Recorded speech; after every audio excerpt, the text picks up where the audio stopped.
So I went to the bar and I got drunk and I ended up not remembering anything that happened to me that night. And my intention wasn't to cheat on him. I didn't go out to have sex with another guy. I went out to just recollect my thoughts. So as I walked to the door, he turns around and walked the other way. She's laying in the bed. She's laying in the bed like expecting him to come.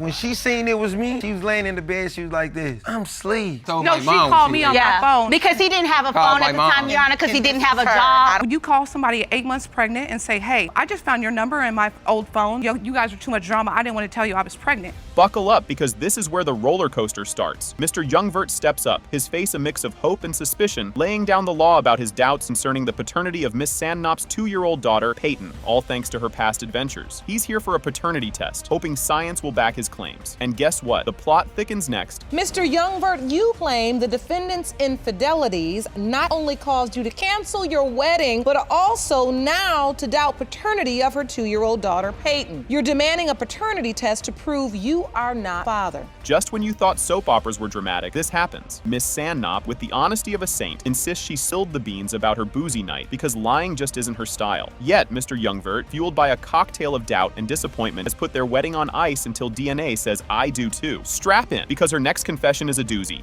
I don't understand why I came clean about it. I mean, if he's still having trust issues, then He says he's unable to move forward with the wedding until he knows for sure. And that hurts you as well, because you feel like you were honest. If I was honest with him about that one time, why would I still lie? There's that doubt once, what's to say there's not that doubt again? Why would I continue to lie? I did something wrong and I admitted my mistake. Can you feel the tension? Because it's about to explode. In a tale as old as time, or at least as old as last Friday's happy hour, Miss Sandnop recounts a fateful night that started with a spat and ended with her waking up in Mystery Man's bed, memory wiped cleaner than a new hard drive. This booze-fueled blackout is now Exhibit A in the courtroom drama. But hold on, there's more revelations just around the corner. Before I got pregnant, Your Honor, it was right before Christmas. It lasted for a couple days, and I ended up just wanting to give him a talk to me, and I really honestly didn't want to talk to him at the moment. So I went to the bar and I got drunk, and I ended up not remembering anything that happened to me that night. And my intention wasn't to cheat on him. I didn't go out to have sex with another guy. I went out to just recollect my thoughts. Here's where the emotional earthquake hits. Mr. Youngvert, heartbroken and betrayed, recalls the day he learned of the infidelity. It was more than just a canceled wedding. It was his whole future hanging by a thread. Next up, watch how a smartphone app turns into a key witness. In the beginning, I had no idea. I had made dinner for her, and she sat down. She's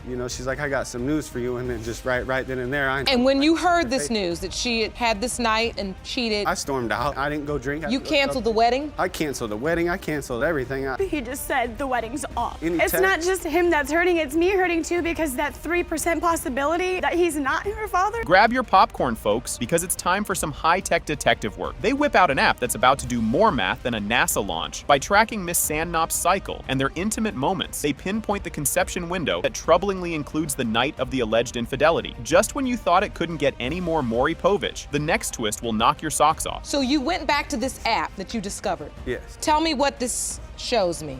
The In yellow are the dates you were ovulating. Yes, Your Honor. And then in blue are the dates you were intimate with Mr. Youngvert. And in red, the date of the one-night stand. You have no recollection. Both of these men fall within the window of conception. Yes, Your Honor. And now, for the moment that could turn tears into cheers or jeers, the court unveils the results of Miss Sandnop's lie detector test. She's been as truthful as a nun at confession, having no other liaison since the infamous night. But hang tight, the daddy drama is far from over. Brace yourself, because what's coming will either break hearts or mend them. I can gather that there is very little trust in the relationship. I trust him 100%. I've gotten over his... Do you trust her, Mr. Youngvert? No, he does not. Not wholeheartedly. Well, you asked the court for a lie detector test. Lie detector test was administered. We will have those results in just a moment. You could cut the tension with a knife, or better yet, with a DNA test result. It has been determined by this court. Mr. Youngvert, you are the father. Here's where things get juicy. Ms. Eubanks lays down her agenda to confirm Mr. Wilkes is the father of her 3-month-old Maisie, aiming to patch up their rocky relationship and head down the aisle. The judge double-checks her intentions, clarifying the stakes post-DNA test. Trust me, the drama's just heating up. Ms. Eubanks, you say you are here to save your relationship with the defendant by proving that he is your 3-month-old son, Mozzie's father. Say once today's DNA results prove paternity, you want to get married. Yes, Your Honor. Did not see that coming. Mr. Wilkes drops a bombshell about his doubts on being Maisie's dad, citing a missing paternal vibe and declaring that a negative paternity test would be the deal breaker for their relationship. The judge nods, understanding the gravity of the situation. Buckle up, the emotional turbulence is next level. Mr. Wilkes, you claim that when Mozzie was born, you hoped for a sign that he was your son. But no matter how hard you looked, just wasn't there. You say negative paternity results end your relationship. End of everything, Your Honor. Yes. Crank up the drama dial. Ms. Eubanks passionately pours out her heart, detailing the emotional havoc Mr. Wilkes' doubts have wreaked on her. She's rock solid in her belief that he's Maisie's dad and dreams of resolving this mess so they can finally get hitched. Keep watching, the tear ducts are just getting started. I want to save my relationship because we've been together too long. 1002% sure that he's my child's father. I just want these results for him so we can move forward and get married like we planned. And how has this doubt affected you? It affected me emotionally. I heard you well up with tears. Get the tissues ready. The judge dives deep, asking Ms. Eubanks about the emotional toll of the ordeal. She explains her tears and emotional distress, showing just how deeply these paternity doubts have cut. The upcoming twist? It's a doozy. What are you feeling? Just emotional, like we've been together too long, so you shouldn't have no doubts or no feelings that anything else is going on. And it's not just that he's doubting you, he's doubting your baby. It hurts a little bit, but he still does everything like a father is supposed because I love him and I want to be with him. Feel the tension building? Mr. Wilkes spells out why he's in court. He's desperate for clarity and sick of the sleepless nights filled with doubt about his relationship and Maisie's paternity. He laments the missing bond he usually feels with his kids. The saga continues, and oh, it's a tangled web. Well, Your Honor, I'm here. I just need results. I'm tired of guessing, wondering, and things of that sort. And like she said, for so long, so I shouldn't have doubts, but I have my reasoning. My kids all give me certain signs. Just didn't feel any type of connection. I even held them up. I did them like the little Simba. And I can see that you don't take this light. You are troubled about this. Exactly. Now, here's a curveball. The backstory of Ms. Eubanks and Mr. Wilkes' love affair starts in an unexpected locale, a strip club during a family birthday bash. It was love at first sight, but the plot thickens after their first child's birth, leading to a break. Brace yourselves. The confrontation ahead is a showstopper. How this relationship started, and then when it took a turn for the worse. The relationship started, we met each other at the strip club. There for a family member's birthday party. It was just love at first sight, like we was together every scene. It took a turn for the worse. Our first child was born. We had took a little, I guess what he calls it, a so-called breakup. Talk about a plot twist. Mr. Wilkes catches a glimpse of Ms. Eubanks' ex entering a house she was staying at post-breakup. This sparks a major showdown as he discovers her in bed, fueling his doubts about her loyalty during their time apart. The courtroom is about to turn up the heat. I seen her ex at her family member house where she had moved to after the breakup. Catch him going in the house, so me being the person that I am, he walked a little closer to the door. So that's when I got out, because where else was you gonna go, you know? So as I walked to the door, he turns around and walked the other way. She's laying in the bed. She's laying in the bed like expecting him to come. When she seen it was me, she was laying in the bed, she was like this, I'm asleep. Emotions run high in this charged courtroom scene. As accusations fly, Ms. Eubanks defends her fidelity and reiterates her undying love for Mr. Wilkes, fighting through tears to prove her commitment. And just when you think you've seen it all, the climax approaches with heart-stopping suspense. Because I love him, like I try to show him every day that I'm about you and it's just you. And you know, even the words you use in your testimony, how you're just trying to prove, and that's not how healthy relationships function. Right, no, it's not. So when you're in the phase where you proven and your relationship is some mini Supreme Court case, got to have evidence and prove. Grab your popcorn, here comes the big reveal. The tension peaks as the judge exposes the paternity test results. When it comes to 3-month-old Mozzie, it has been determined by this court. Mr. Wilkes, you are the father. Can you believe he just said that? In an absolute stunner of a statement, Mr. Webb vehemently denies fathering Ms. Cole's child, asserting he never had sexual relations with her. This declaration sends waves of shock through the audience, prompting gasps and murmurs. Ms. Cole counters fiercely, insisting on his paternity, while Mr. Webb dismisses her as completely delusional. This sets the stage for what's essentially the battle of the episode. And just when you think it can't get more heated, the next part takes it up a notch. So, Mr. Webb, how can you be so certain you are not this child's biological father? I never had sex with her Your Honor. You've never had sex with her? No. He did. She's a liar. She's crazy. We've heard a lot of defenses in this courtroom. Rarely have we ever heard that never had sex with her. She's absolutely crazy. So you think she's just making this up? Yeah. Things are heating up now. Ms. Cole lays down a serious claim that Mr. Webb stayed at her place and they shared an intimate night on April 11th, which she believes resulted in her pregnancy. Mr. Webb counters this by claiming their relationship was purely platonic, strictly couch surfing without any romantic entanglements. This discrepancy raises big questions about the nature of their relationship. Buckle up because the revelations just keep coming. I know for a fact dates line up, and I know he stayed with me for 2 months, and he slept in my bed with me for 1 night, and we had sex. April 11th. That's when you believe you conceived your daughter? Yeah. Wait till you get a load of this. In a crucial courtroom moment, Mr. Webb pulls out a diagram and a string of text messages aimed at debunking Ms. Cole's claims. He's visibly frustrated, eager to put an end to the ongoing allegations and clear his name once and for all. His presentation adds a layer of drama and suspense to the proceedings. Stick around. The next testimony is a doozy. Mr. Webb, how did you find out she was pregnant? Do you have a diagram? Yes. I'd like to see it. Please step forward. She messaged me saying, hey, I got an ultrasound. I said, okay, can we leave it at that, Tasha? It's not my baby. I'm trying to do right in my life and move on. This is not doing either of us any good, so just favor and stay out of my life in the inbox. I feel like she's trying to say that I'm the baby daddy, but not. I said, I'm not trying to be mean. I just want, but when it comes to her and what she's put me through with the lies the last year, I can't take it no more. This admission is a game changer. Suddenly, Ms. Cole throws a curveball into the mix by admitting there might be another potential father, adding a twist of doubt about the child's paternity. This confession injects new complexity into the case, revealing Ms. Cole's uncertain emotional state and complicating the narrative. You think that's wild? Just wait for what's next. So you admitted there's another possibility, and you say you've been upfront since the beginning. It's either Mr. Webb or this other As gentleman. soon as I took the pregnancy test, immediately texted him and called the other guy, and I told both that the other guy was the dad until my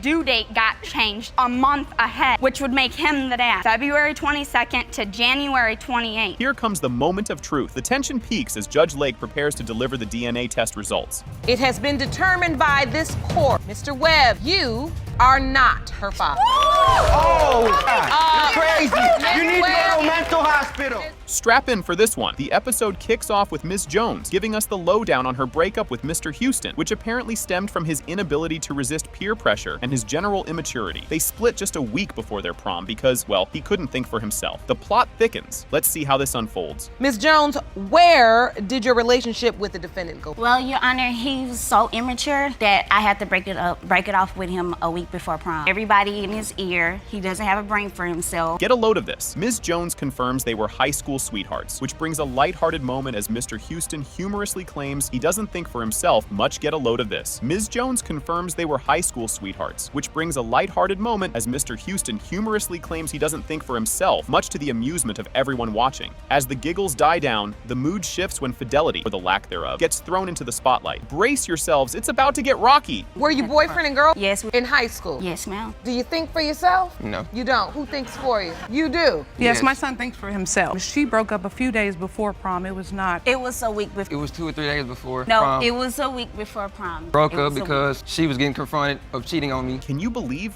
what just happened? Accusations start flying like pies in a food fight as Ms. Jones and Ms. Houston, Mr. Houston's mom, accuse each other of dishonesty and infidelity. Ms. Houston claims to have seen texts on Ms. Jones's phone that were definitely not about borrowing sugar. Watch out. The next part is a real doozy. You're right, because me and my daughter were catching text messages coming through your phone.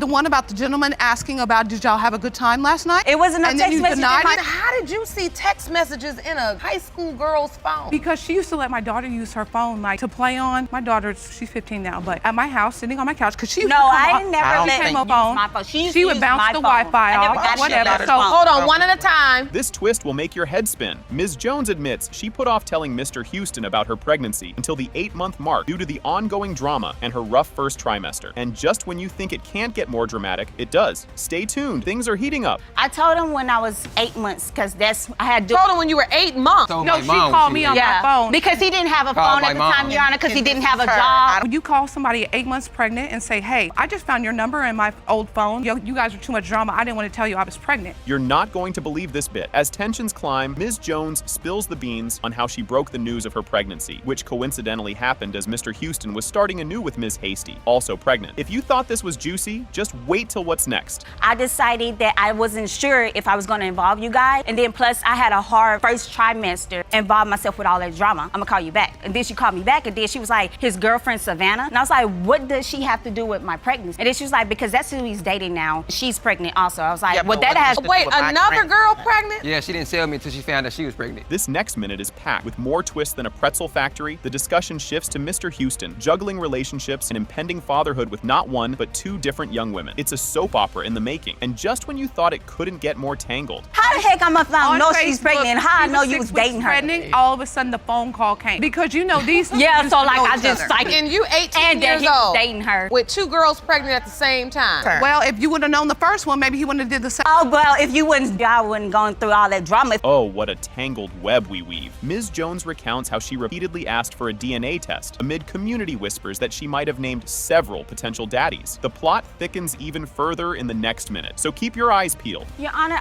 I asked for DNA multiple times, more than 3 times, because I already, that me telling them at 8 months that I was pregnant, I already knew it was probably gonna be like some denial. So I offered the DNA test. She was so why like, did the coworker say somebody else was the baby daddy? what coworker? Manager said. The manager. Claiming to be her baby daddy. Wait till you get a load of this. Ms. Hasty steps up and throws another curveball into the mix, testifying about overheard conversations that suggest Ms. Jones might have declared multiple men as potential fathers. This episode is turning into a real barn burner. You are now Mr. Houston's girlfriend. And you also have a child together. When you were working, a coworker told you something about Ms. Jones. My manager did. What did they say? Is this the dude that dated Nakisha? And I said, yeah, that's him. The dude told me, and that's over there stalking, and he pointed him out to me and was like, told him that he was the father of her child. Just when you thought it couldn't get any wilder, the court digs deeper into the allegation, questioning the evidence of Ms. Jones's supposed infidelity and its implications for the paternity dispute. Buckle up, because the next minute packs a punch. What other evidence do you have that would suggest that Ms. Jones was sleeping with more than one person? When she broke up with my son, she dropped him for another gentleman to go to prom with. When we were actually in the car with her, she answered the phone. There was a gentleman on the other line. Oh, you got the wrong number? We have numerous of people in the family that were hearing things. This is where it gets really juicy. The focus shifts to Mr. Houston's conspicuously absent fatherly duties towards Ms. Jones's child, contrasted starkly with his involvement in his child with Ms. Hasty. The hypocrisy is palpable. Wait till you see what's up next. It's a game changer. Mr. Houston, have you played any role in Lyric's life thus far? No. Have you seen him? No. They never tried, and I let her see willingly. For them to be like, I won't let them see the baby. So why would not they have come see him? multiple He has times, to come by and himself. I keep asking them every time we set up a date for them to come see the baby. Because Nigel, they wouldn't even show up. Hold on to your popcorn. This next part is a doozy. We dive into the financial woes of single motherhood as Ms. Jones outlines the hefty expenses she shouldered alone. Mr. Houston's wallet remains as closed as a clam. You won't want to miss what the judge has to say about this. You submitted to the court a list of the physical receipts for clothes, diapers, food, toiletries, toys, books, totaling $2,819 and furniture. Yes, of course, we need that. You've not gotten one dime of support from Mr. Houston. No, ma'am. Did someone say plot twist? The court challenges Mr. Houston on his lack of financial contribution and his life choices, putting his responsibilities, or lack thereof, under a microscope. And just when you think you've heard it all, there's more to come. Stay tuned for the verdict. You admittedly haven't sent any money. Do you have a job? No, I go to school. What about after school? How in the world do you think you making babies in this world and don't have a job? Who's supposed to take care of them? Me? No. How do you think you cannot have a job? What? What? It's called excuse me, ma'am. Excuse me, ma'am? Today, I don't know who's teaching you, but I'm gonna give you a lesson. I'm teaching. Well, you're not. When I say something, the answer's not what. Okay. You didn't teach him. Here comes the lesson of the day. Judge Lake doesn't mince words as she schools Mr. Houston on balancing work and education, especially when kids are in the picture. This lecture might just be what the doctor ordered. The DNA results are next, and you'll want a front row seat for this. How is it you think you can't have a job? I ain't said I couldn't have a job. Why don't you have one? I don't know. Are you applying? Yes, ma'am. Sometimes they need tough love. Sometimes they need to be told what is acceptable and what is not acceptable. Not lowered to there. Let them reach for the star. When I corrected him, the next time he responded to me, he did it correctly because I corrected him. And now, the moment we've all been waiting for. The DNA test results are disclosed. It has been determined by this court, Mr. Houston, you are the father. Boom! Miss Jones, don't act silly.